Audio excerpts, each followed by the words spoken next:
ಅಮ್ಮ ನಮಸ್ತೆ ಮೇಡಮ್. ನಮಸ್ತೆ ರೀ. ಎಲ್ಲಿಂದ ಬಂದಿರಿ? ನಾವು ಗದಗಲಿಂದ ಬಂದ್ವಿ. ಗದಗ್ಲಿಂದ ಬಂದಿರಿ. ಇಲ್ಲಿ ಗಾಡಿ ಕಲಿಸ್ತಾರ ಅಂತ ಯಾರು ಹೇಳಿದ್ರು ನಮ್ಮ ನಿಮ್ಗೆ? ಅಕ್ಕ ಹೇಳಿದ್ರು ಮೇಡಮ್. ನಿಮ್ಮ ಅಕ್ಕಾರು ಹೇಳಿದ್ರು. ಮತ್ತು ಸೈಕಲ್ ಹೊಡೆದಿರೇನ್ರಿ? ಎಲ್ರಿ ಮೇಡಮ್ ಸೈಕಲ್ ಹೊಡೆದಿಲ್ಲ. ಈಗ ಏಜ್ ಎಷ್ಟೈತ್ರಿ ನೀವು? 32 ಐತ್ರಿ ಮೇಡಮ್. ಮತ್ತೆಲ್ಲರೂ ಸೈಕಲ್ ಹೊಡಿಲಿಲ್ಲ ಅಂದ್ರೆ ಗಾಡಿ ಬರಂಗಿಲ್ಲ ಅಂತಾರೆ. ನಿಮ್ಗೆ ಹೆಂಗೆ ಬಂತ್ರಿ ಗಾಡಿ? ಅದೆಲ್ಲ ನಮ್ಮ ಮೇಡಮ್ ಕಳ್ಸಲ್ಲ. ಇಲ್ಲ ರೀ, ನಾನು ಹೇಳ್ಕೊಟ್ಟಿನಿ ಅಷ್ಟೇ. ನೀವು ಟ್ರೈ ಮಾಡಿದ್ರಿ, ನಾವು ಹೇಳಿದ ಸರಿಯಾದ ಮಾರ್ಗದೊಳಗೆ ನೀವು ನಡೆದ್ರಿ, ಅದಕ್ಕೆ ನಿಮ್ಗೆ ಗಾಡಿ ಬಂತು. ಓಕೆ ರೀ, ಆಯ್ತು.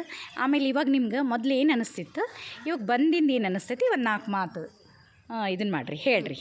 ಅದು ಮೊದಲು ಬಂದಾಗ ಮೇಡಮ್ ಹಂಗೆ ಒಟ್ಟು ಬರುತ್ತೋ ಇಲ್ಲ ಅಂತ ಅದ ಹೆದರಿಕೆ ಇತ್ತು. ನಂಬಿಕೆ ಇರಲಿಲ್ಲ.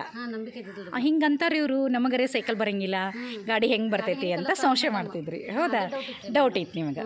ಇಲ್ಲಿ ಬಂದು ಕಲ್ಸಕ್ಕೆ ಶುರು ಮಾಡಿದ್ಕೊಳ್ಳೆ ಇವತ್ತು ಎಷ್ಟನೇ ದಿನ ರೀ ನಿಮ್ಗೆ? ಇವತ್ತಿಗೆ 15 ರೀ. 15ನೇ ಕ್ಲಾಸ್ ಒಳಗಾಗಿ ಅಂದ್ರೆ ಮತ್ತೆ ತಿರುಗಿ ಹೊಂಟ್ರಿ ನಿಮ್ಮ ಊರಿಗೆ. ಹೌದನಿಲ್ಲ ರೀ? ಮತ್ತು ನೀವು ಈಗ ನಮ್ಮ ಕ್ಲಾಸಿಗೆ ಬರುವಂಥ ಎಲ್ಲ ಸ್ಟೂಡೆಂಟ್ಸಿಗೂ ಮಾದರಿ ಆಗ್ಬೇಕ್ರಿ, ನೀವು ಇನ್ಸ್ಪೈರ್ ಆಗ್ಬೇಕು. ಅದಕ್ಕೆ ನಿಮ್ಮ ಮೇಡಮ್ ಭಾಳ ಚಲೋ ಅದಾರಿ.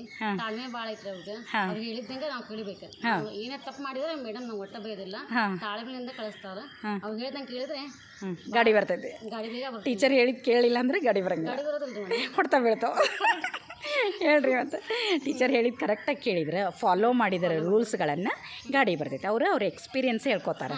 ಹೌದನಿಲ್ಲ ರೀ? ಗಾಡಿ ಬರಂಗಿಲ್ಲ ಅನ್ನೋದು ಎಲ್ಲರಿಗೂ ಐತ್ರಿ. ಎಲ್ಲರೂ ಅವ್ರ ಕನಸು ನನಸಾಗಬೇಕಂದ್ರೆ ಭಾಳ ತಾಳ್ಮೆ ಬೇಕು ರೀ, ಪೇಷನ್ಸ್. ಟೀಚರ್ ಕಡೆ ಎಷ್ಟು ಐತಿ